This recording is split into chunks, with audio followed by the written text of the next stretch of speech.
Good morning, everybody. It is Wednesday morning, 9:30, and our live is here.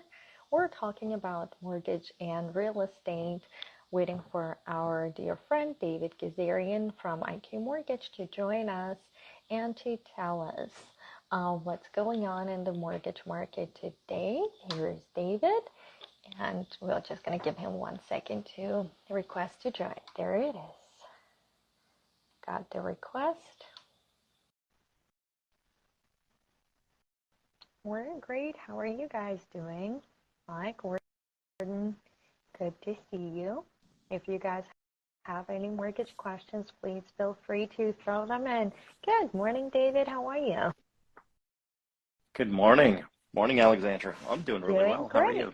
So, as we promised today, we wanted to talk in general about the mortgage process, what kind of things we do before we get to the loan officers, what kind of things we do after we see the loan officer.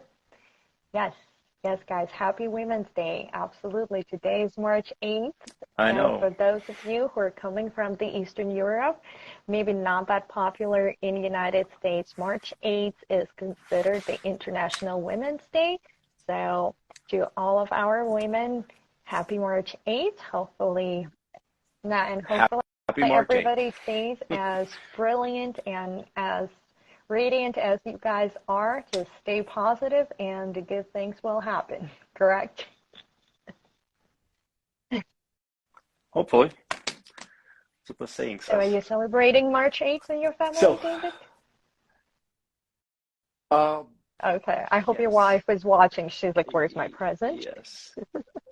I'm not as brave as to not celebrate it, but it's anyway, guys. There's actually a Russian lady. She has a flower shop, so she delivers flowers on these dates.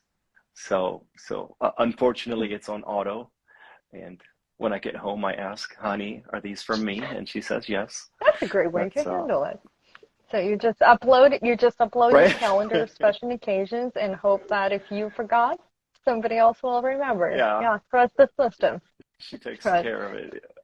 I know. No, it's not bad. That is actually smart. I wouldn't call it bad. I would trust the system more than I would trust my own memory. So, exactly. The system works. So, David, number one question. And I'm going to answer it as the real estate agent, and I would like you to answer it as the loan officer. So who should the person see first, a realtor or a loan officer? Oh, who does the person see, or who should they see? First? Like if the person is thinking of getting a house, like who should they see first? Yes, the person unequivocally should talk to a loan officer first. It's not intuitive, unfortunately, because most people think of real estate agents as the person that's going to show them the house, right? So, but if you want to know, because once you reach out to an agent, the first question they're going to ask you is financial. Are you qualified? How much are you qualified for? Are you ready to make, offers? Or do you still have to do certain homework for to be able to qualify? These are usually the first questions, and you can speak to this, that most agents ask. And so you should actually take care of the financial part, talk to a loan officer, and once you have the pre-approval in hand, then reach out to an agent. That's my opinion. I would say, like from my side, so it is impossible to go house shopping, and you should not be going house shopping unless you're buying with cash, without seeing both.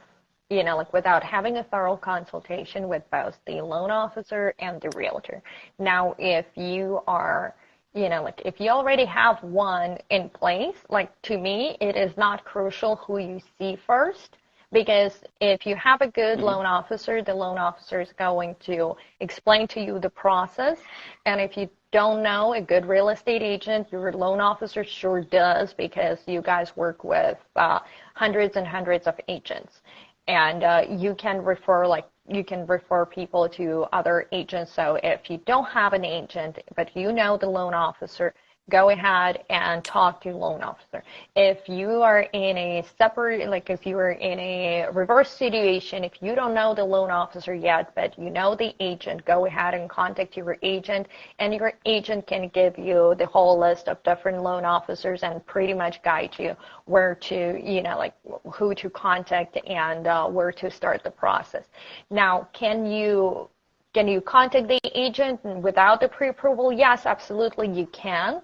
The proper agent would actually guide you through the process and would tell you that first we're going to go and see the loan officer, figure out what we qualify for, if we qualify for, what is your comfort level with certain numbers, and only after that we're going to go house shopping.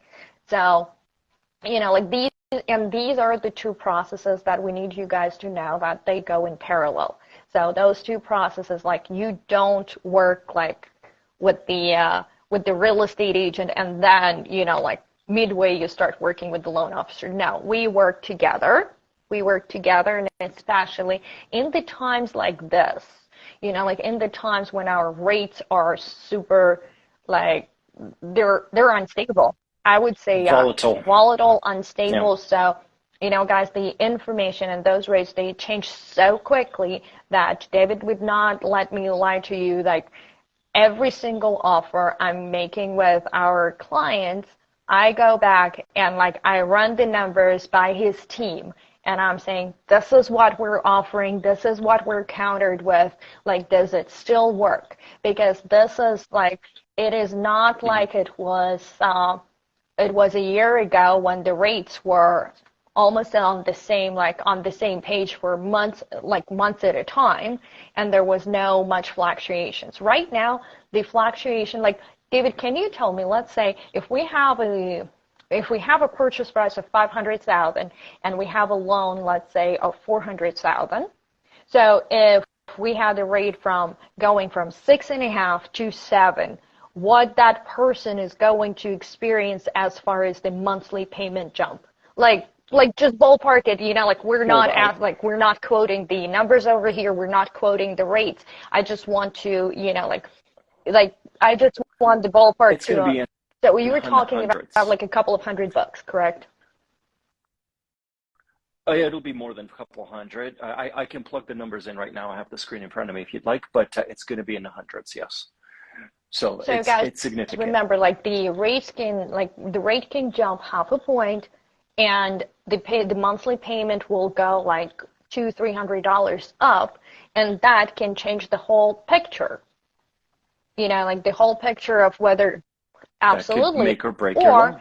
in the in the least case scenario, when you look if you're choosing between the two homes and there's a price difference, or one seller is giving you the contribution and the other one does not, when you bring those two those two offers or those two scenarios to your loan officer and you put them on paper and you actually get two numbers at the end, what your monthly payment is going to be and what your what your cash to closing is going to be, that can make a huge difference.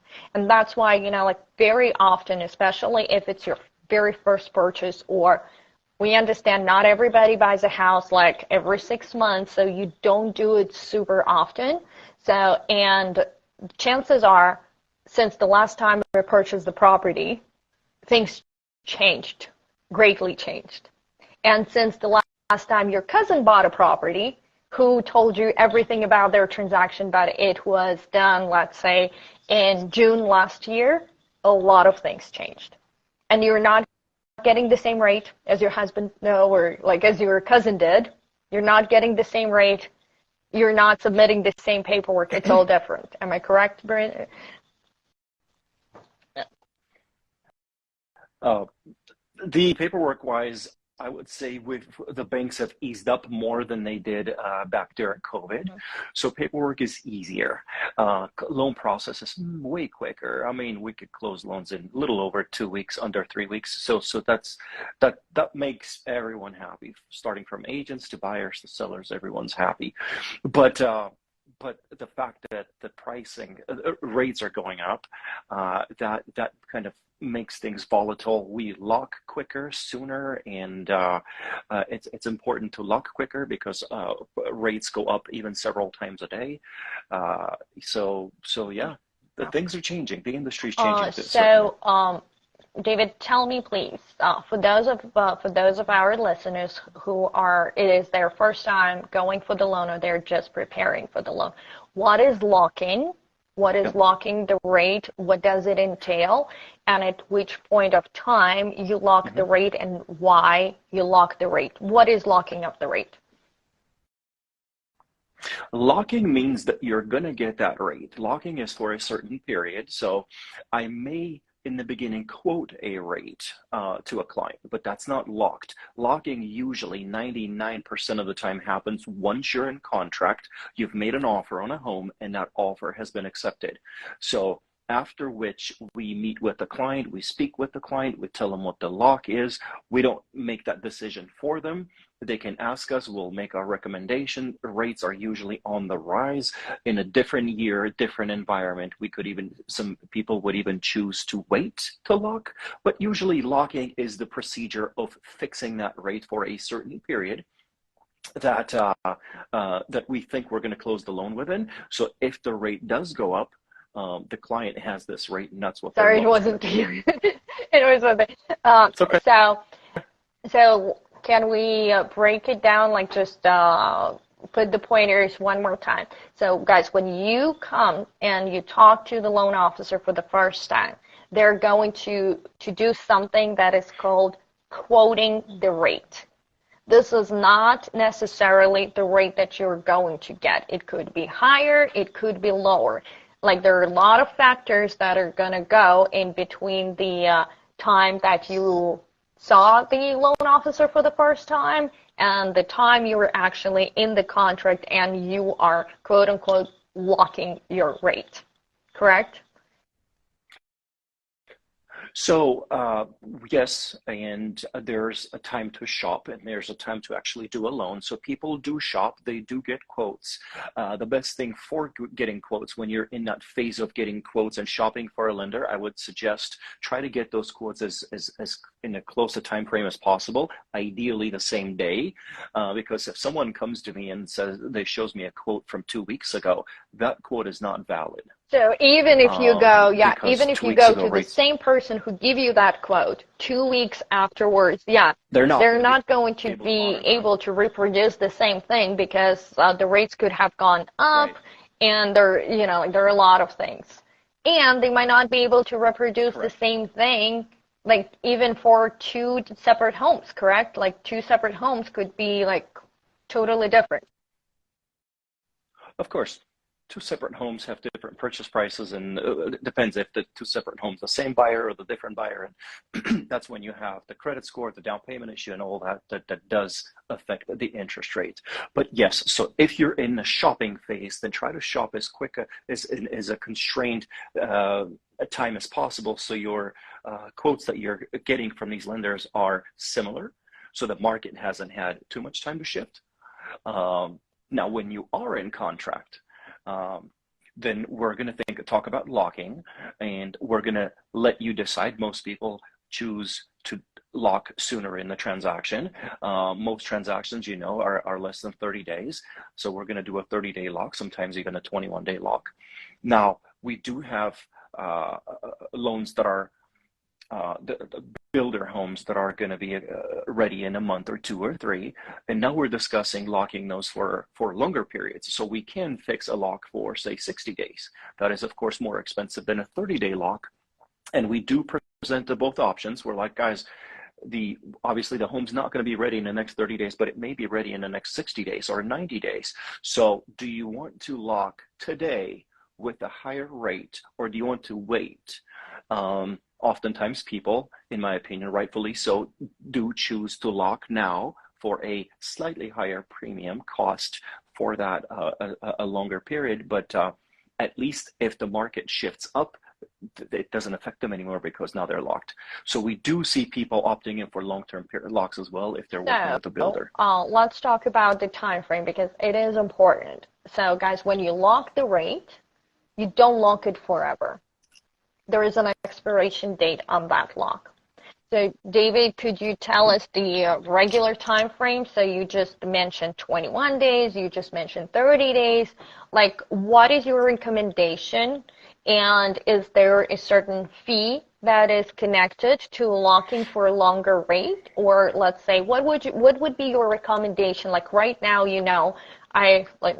I brag about it all the time in our phone conversations that, like we don't have much properties on the market. It takes way longer for us to find the home, especially if the buyer's looking for something specific. So, like, give us your professional opinion, like what is the best strategy on working with the lock, whether we're shopping resale, whether we're shopping with the new home, talk to us about it. And what happens if we don't get into the time, like if we don't close within the time frame when the lock is, like when we have the lock rate locked. Of course.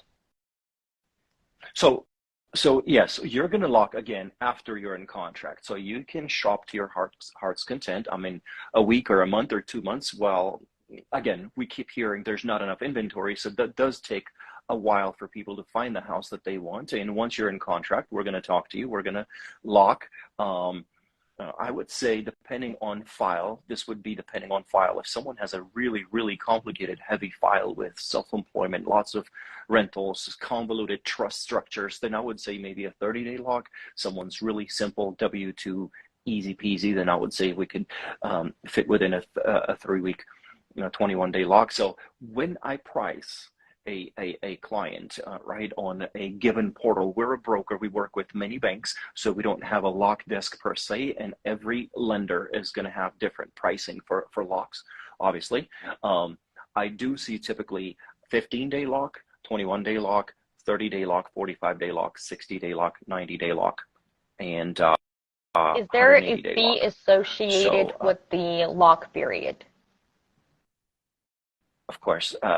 The longer the period, the more it's not a fixed fee. It's a sort of a percentage, and it varies from lender to lender. But yes, the longer the lock period and the bank's commitment, the more expensive it's going to be. If we're talking here and people are trying to be extra cautious with their locks, there's no reason for you to pay for the 90-day lock if your file is straightforward. You went through the majority of the major documents, you're underwritten, pre-approved, and you should be closing in 30 days. There's no reason for you to pay for 90-day lock, correct?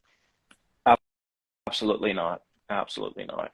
Now, obviously, you could do a 30-day or 21-day lock-in, and if it's going to spill over, then you may pay for a couple of days. Every lender will allow you to extend daily. There's a daily fee, depending on the loan amount. It's a small percentage of the loan amount. It's a couple $100 a month, give or take. I'm sorry, a day. And it does happen, not so much nowadays, but it did happen in the past. So it's okay. I mean, it's better. You're better off protecting that lock than relocking, because chances are the market has shifted. Something that usually does not come onto the surface in majority of transactions unless we have some hurdle, and unless the lenders always know. That's why you have to have a contract you have to have the property under the contract in order to lock the rate. Because once you are under contract, we actually have the terms, and the lender is looking at those terms. They know how many days we're going to ask to from the seller to give us to complete the appraisal report, how many days we're going to ask the seller to give us to go through the loan process, and how long is going to be our loan contingency. But they also are going to see the estimated close of escrow date. This is actually the date that identifies, this is the date that we set to transfer the property from the seller to the buyer. And that close of escrow date, whatever it is, within whatever period it is. It could be 30 days, it could be 45, it could be anything, guys. It could be a year from now. Like it's like there's no limit and there's no general rule on the contracts because we work on the individual basis with the buyers and the sellers. So there are a lot of moving parts in that process. But no matter what, whatever the close of escrow date is, the loan officer needs to know it because they're going to advise you on the log based on this close of escrow date. And once we start to experience the delays, this is when we get in a very, very tight schedule with the locks and making sure that if one of the parties, whether the buyer or the seller, let's say we have the close of escrow for March 10th, and the seller calls up and they're asking our buyer to give them extra 2 weeks to extend escrow, and they're like, why don't we not close on March 10th? Why don't we close on March 24th? And before we say, oh yeah, no problem, like we want to be nice, we always want to say yes. But before we say so, I'm going to talk to David and I'm going to ask David, hey David, if we do so, how much is going to cost the buyer to, to extend their lock? Because it is not a free ride, correct? And so, it's our job to inform you guys. Do you want to be nice? Yes, you can be nice, and can be worked out. But then we're not in the kind of business where we surprise our clients with extra fees. And we don't want the buyers to figure out, well, I didn't know. I didn't know that being nice, it's going to cost me like $400, now. And, we don't want our clients to discover those things at the close of escrow and their final settlement statement. We are very straightforward and upfront, and these are the things that we actually monitor and take care about and discuss with you before you make any decisions. So that's why it is important for you to know and to communicate with with your agent and with your officer. That's correct. Thank you. I concur. So, David, talk to me, please. What do I need? Like, what kind of initial package you would expect the first-time home buyer or anybody who is looking to apply for a loan to bring to you, on the first meeting? Or, what is the best process?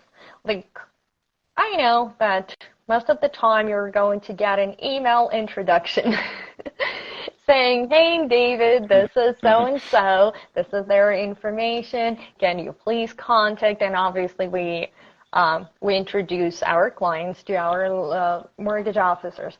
But can you tell us, before the client makes this call, or if somebody is harvesting the thought of getting a loan, what is the best practice for those people to make their life easier? Well, there's always that initial call. And when I reach out, whether you introduce a client to me over email and I reach out to them, or they find us on Yelp or whatever, they reach out to them, there's always that initial call. They call for a reason and they have questions because they were probably looking online the prior night. So they're going to have questions, and my job is to answer the questions, the most burning questions that they have. A lot of times that the first 5-10 minutes is enough for me to know that they're not ready yet. I'll give them a homework, or I try to get that application filled out as quickly as possible. The application has no obligation, but the application is that proper steps, that the proper framework that allows me to have the picture of a given client, and I know exactly what they're missing, if anything, and I know what kind of documents I need to ask. So application's always step number one when we're starting to build a loan product for a client. Now, once I have an application, I've gone through proper questions, now I have a very good idea of what's missing. And the next step for me, after I've answered all their questions, is going to be to send them a needs list, a document request email with documentation. Again, I'm going to go back to my CIA, credit, income, assets. So I'm going to ask about the credit. Usually clients have no problem with us because we're going to pull a soft credit pull. It doesn't register as a ding on their credit history. So we'll know what's going on with their credit. If I need to do them a separate credit consult, I will. some people need a full consult on how to maintain a high credit score. So if they're doing a good job, then we're going to talk about income and assets. Now, income, it's important to understand whether that person's a W-2 employee or self-employed. We do have a lot of self-employed individuals in Las Vegas, whether they are an exotic dancer or Uber driver, or they rent out their home on Airbnb. They're going to be self-employed, and income is most of the time the most crucial part. So my needs list. Just for the income, can you tell the guys why it is not a good idea to calculate your own income, and that a lot of people are missing out, but their child support could be considered income, their social security is an income, like there's so many things that is considered income and that they might forget, like when they're trying to go through this one of the online calculators and figure out, guys, stop doing it, especially if it comes back saying that you don't qualify, like talk to a person. They're welcome to calculate their income, but I just haven't had anyone that's not a loan officer to give me proper income. It just hasn't happened. Unless your only income is a salaried position, all you have to do is divide your annual salary by 12. I've yet to see someone present me with a proper income. So it's good for you. It doesn't do anything for the loan process. We still have to go through the proper document collection. In the case of someone that is self-employed or has rental homes, we're going to ask for taxes. Someone that's just flat out base salary annual, we're going to do W-2s and pay stubs. And we'll, in some cases that I'm not confident on the income, I will verify the income with their HR. And that's when we'll have a proper understanding of their income. Also, especially when we're talking about self-employed individuals, we have gross income and we have net income. And there are things like they can vary, like there could be a drastic difference between the two. That is so true. That is so true. And I would say 9 out of 10 people will tell me their gross income. Oh, I pulled in $300,000 last year. I'm like, how much taxes did you pay? We got a refund. Okay. You didn't pull in. You didn't report $300,000 net income. Absolutely. So, and what if you work in the service industry? If you were a server, if you are a hairdresser, or anybody in the beauty industry, if you work as a valet person, if you work as a taxi driver, you guys have a separate, an absolutely separate column in your income, which is gratuity that could be coming in cash, not in as a part of your paycheck. And that is something that, let's say one of my personal, beauty girls, I pay the salon for the service, but then they're all the gratuity has to be sent through Zelle to the artist separately. So those are the two things. Yeah, that's but smart. This is how the salon is set up. So this person is going to have a paycheck, and then she's going to have a part of her income that is a stable income from her job that should be used as a part of her income, correct? It should be considered as a part of her income. But this is not going to be on her 1099 because her employer has absolutely no idea, or the salon she works in has absolutely zero idea how much she's going to earn in her gratuity. And it could be 20% of your income, guys. We're in Las Vegas. 20% is pretty common here. So I would say, to keep it simple, you're going to have two kinds of income. The most easiest kind, again, is either someone that's salaried and has a fixed salary, annual salary, or someone that makes an X amount of dollars as an hourly person, does not, say, an executive at a casino, and all we have to do is multiply by 40. In most cases, however, whether you mentioned the valet attendant and the cocktail server, they're going to get tips. So tips are fluctuating. Now, most people have fluctuating incomes. I do. You do, because we're self-employed. So fluctuating income pertains to self-employed people, to Uber drivers, to everyone that makes commission, bonus, is a salesperson somewhere, and sells red bottom shoes, they make commission, and they do also make a base hourly income as well. So there's 2, 3 sometimes different categories of income. Again, the client most of the time is not going to be accurate in calculating, and the way to calculate, we have to verify income with their HR, get the verification of employment form filled out, which each category of income is broken down over the last 24 months, and we separate those categories and So depending on the type of an employment, you're going to, like, what are the most common documents that you're going to request from the applicant? Like tax returns, paychecks, what is it? Pay stubs. If you're W-2 employee, pay stubs always. If you're self-employed, you're for the last months, covering last months. Now, if you're bi-weekly, then 2. If you're weekly, then 4. But we need to cover 1 previous month. That's pay stubs for every W-2 employee, even if you have an S corporation and you pay yourself a salary. If you're self-employed, we're going to ask for the last 2 years of taxes. Taxes are not a must for everyone, but taxes are a must, I would say, for about 70% of the population. If you have a rental property, if you're self-employed, we're going to ask for taxes. If you're just W-2, then we're going to ask for last 2 years of W-2 plus pay stubs. I always ask you questions with the caveat, but go ahead with your thought, and I will ask the caveat question. Yeah, so it'll be when we request documents, it's going to be the ID. Obviously, if you're married, it's going to be the spouse's ID. We're going to ask for the last 2 months of bank statements. So we've been focusing on income.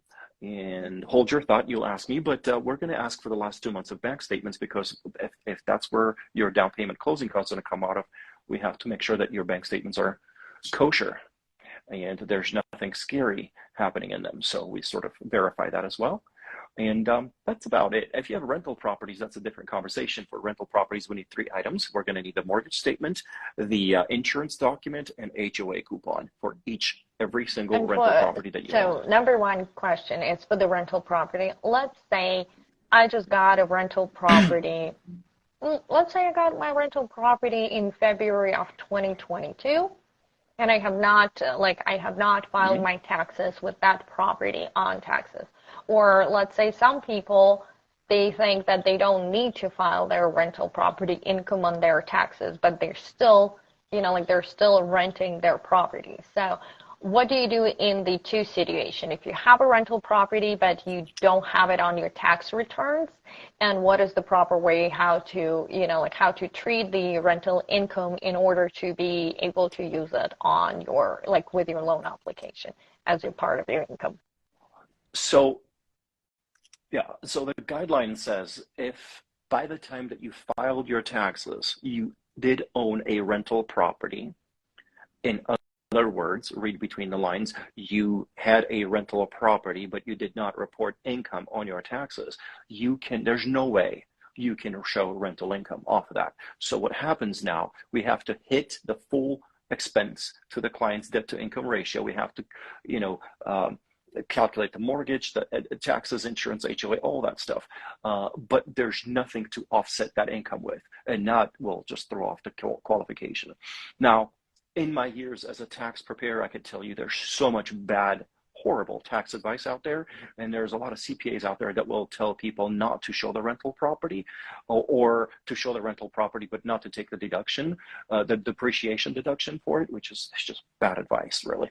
But so I'm not one to blame the property owner. Sometimes the tax person is the one that actually gives bad advice. That is something that should be advised to you by a professional. Like as a regular consumer, David is an exception because you have, you are in the CPA world. But for me, as a regular consumer, I rely on the tax advice of the professional. It's the same thing when people come to me and they want to buy, when my tax preparer wants to come and buy the property, they rely on me to pick the property for them as a realtor, and I rely on their advice. I'm not going to go and start reading the IRS articles and all the new rules and regulations of the IRS, because that's not what I do for a living. And guess what? Leave the stuff to the professionals. correct? So make sure that whoever you work with is qualified and professional for all the intents and purposes, no matter what you do. So we talked about the income. So the part-time jobs. Another thing that I wanted to ask you about is a part-time job. So let's say I decided to become an Uber driver. Like I feel like I have too much time on Sundays. And now Right. like 2 weeks ago, I joined Uber or Lyft and started driving. And I made a pretty good buck. Let's say I've done it for 2 months.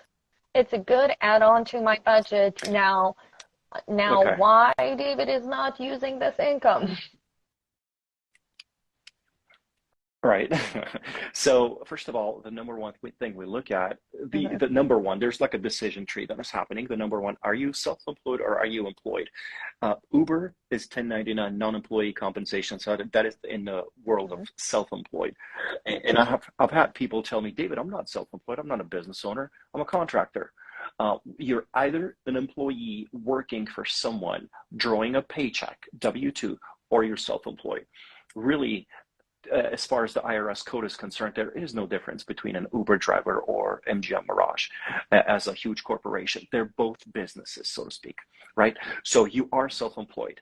If you're self-employed, self-employment guidelines kick in, which means you need to have been self-employed for 2 years, right? So if you started doing Uber for the last 2 months, that's out the door. I can use the assets towards down payment. I cannot use the income. That's self-employed. Let's leave that aside. Let's say you are a part-time nurse and you just found another job at another hospital that you do for 4 hours a night. And that happens quite a bit in this town, right? Every source of income that we can show for taxes, you need to have had it for 2 years. Now, your main income, you've had it for 2 years, verified on the application, awesome. If you have another income that you've had for 8 months, cannot use it. 24 months to the dot, not 20 months, 24 months, unless we're looking for an exception, but that's risky. So 24 months you need to have had to get both incomes counted towards your qualification purposes. So these are like, and we just talked about the employment, we just talked about like the income, we talked about the FICO score. Tell me one more thing. Do you have to be a U.S. citizen to qualify for a loan? Like, is that a requirement? Okay, no.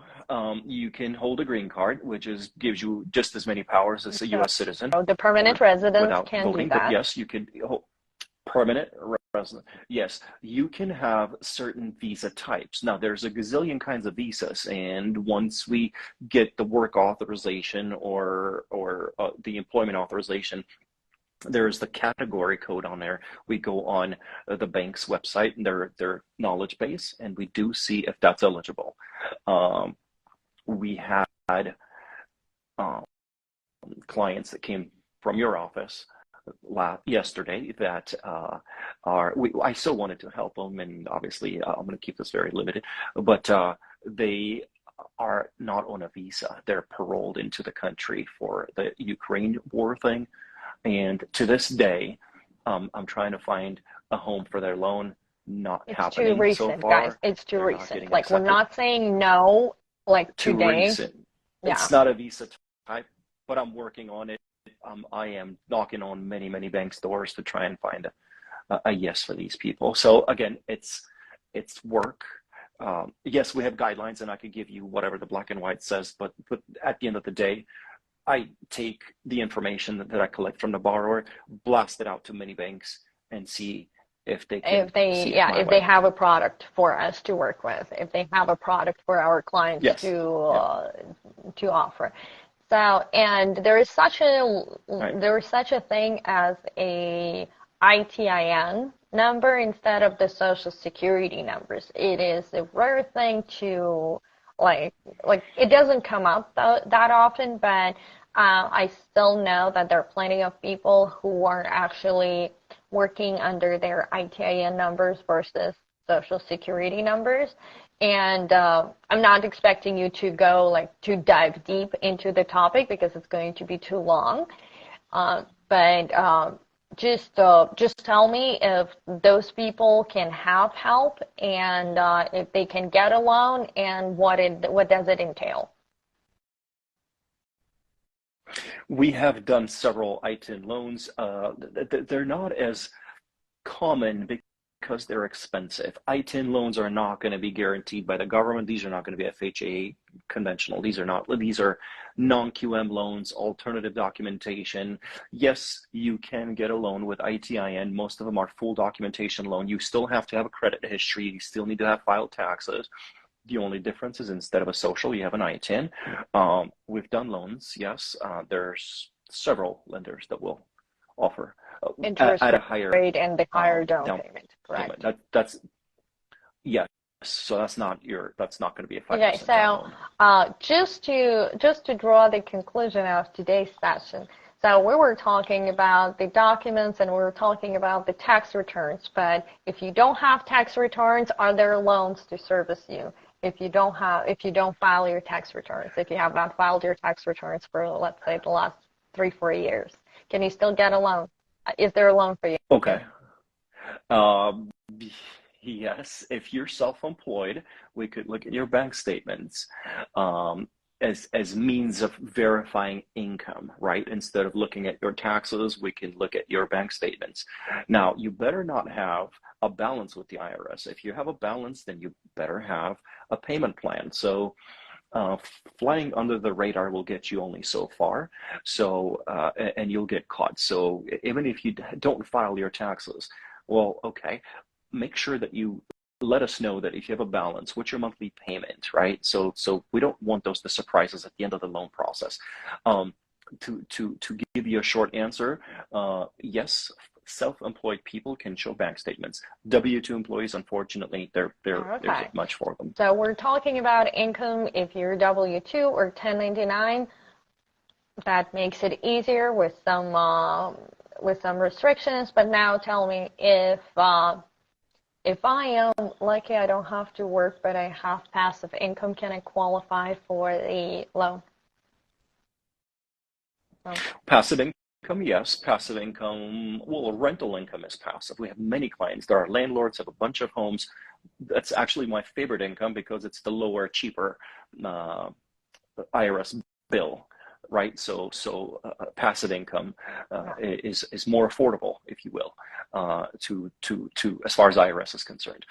You could have royalties, you could have all sorts of income. You could even have capital gains as long as that's consistent, right? Let's say you could be a poker player. As long as it's consistent and you haven't hidden it, you have shown it on your taxes, we have some sort of a way to verify it, then there's a lot of loan options out there. If you're getting dividends from your stocks investments, that is income. Like income does not necessarily mean 9-to-5 job. Income is the consistent amount of money coming into your bank account. Income could be dividends. Income could be, you might be a hard money lender and you're just borrowing your money to people and you're making interest and that is income as long as you file it on your tax return. So thank you for mentioning it. A lot of times I feel, Alexandra, that clients confuse income with assets. I don't know why, because income goes into your bank account, sits there. To me, income is a flowing thing. It comes, it flows to you, but it sort of gets stuck in your bank account, hopefully accumulates, and that becomes an asset, right? So it's different. Income comes in and assets are something that's static. Now, there is a loan product out there that's called asset depletion. Asset depletion means that if you have a lot of money, let's say you have $500,000, $1 million, $2 million, you don't have income. You don't have to have income.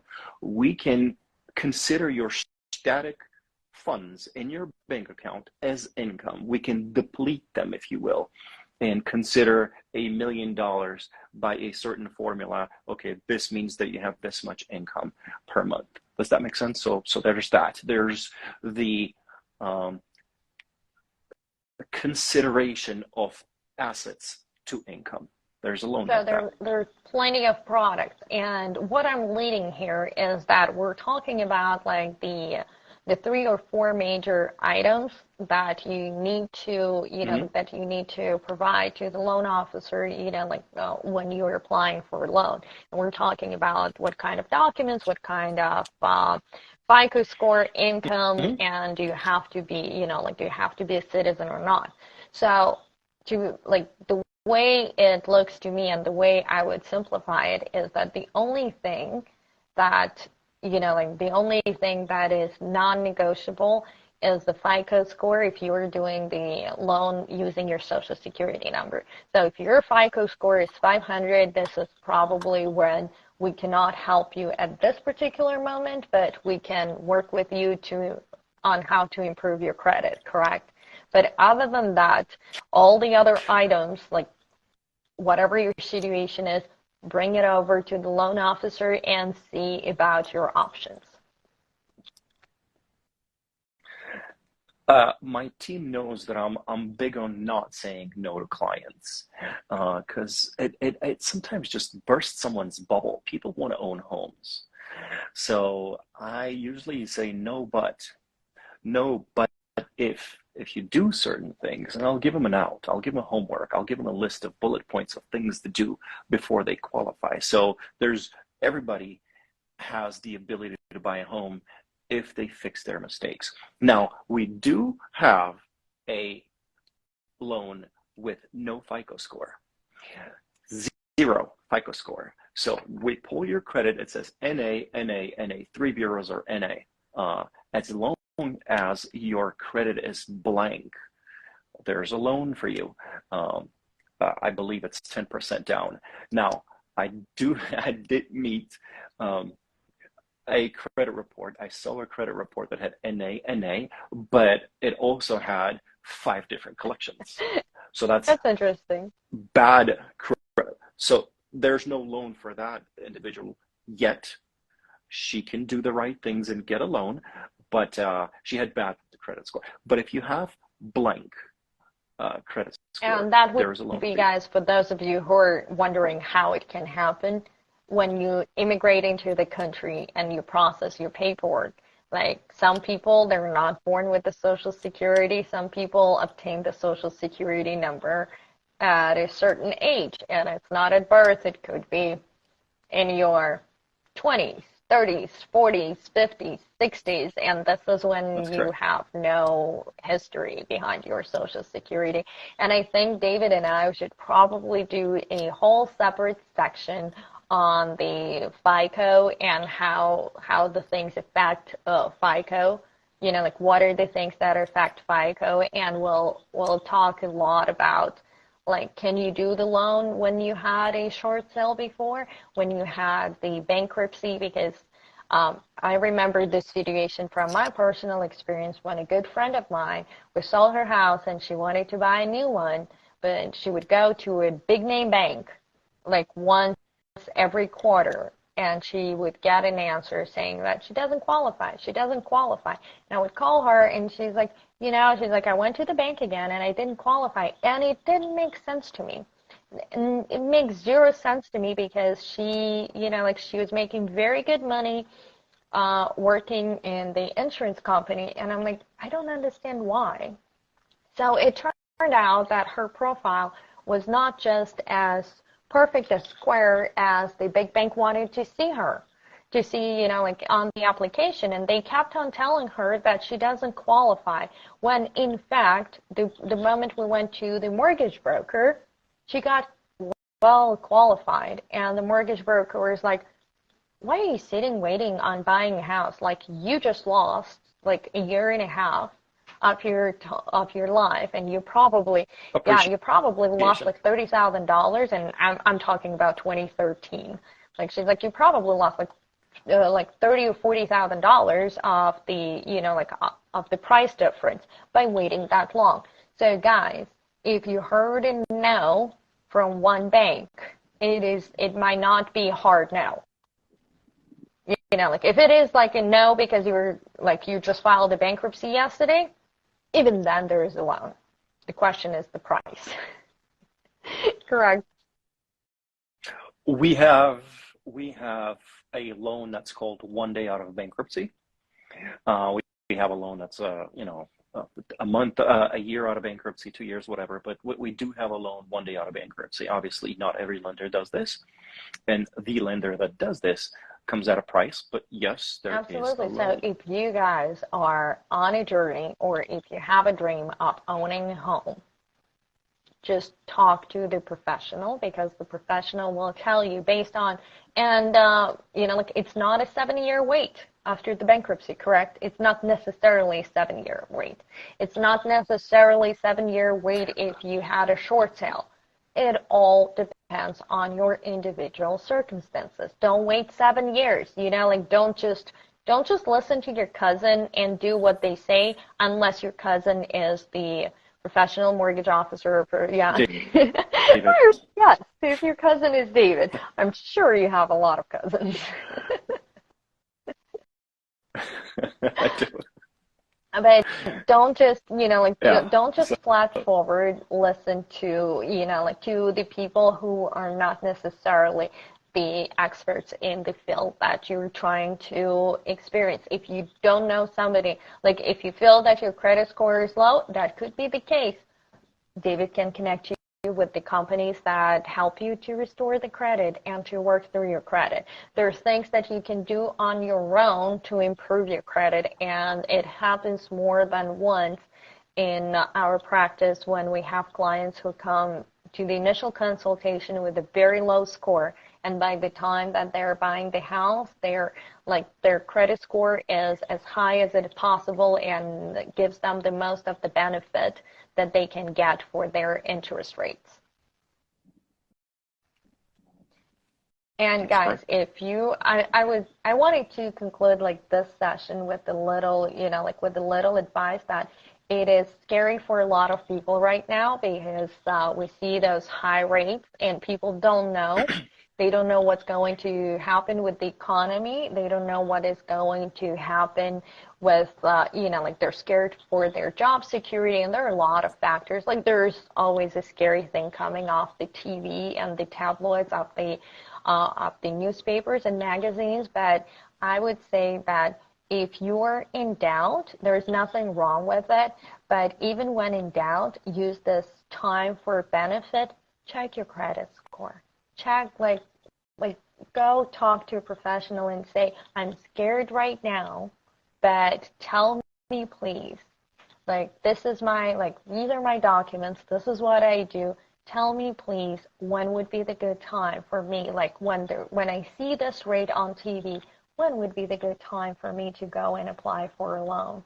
Or please tell me, if your credit score is low, guys, use this time on uncertainty to work on your credit, to work on your income, to actually build the backbone of your loan application that you might be submitting in a year, you might be submitting it at the end of this year, but get prepared ahead of time, use this time. Yes. you have to be ready. Yes, and there are things that might take months, especially if it has to do with your credit.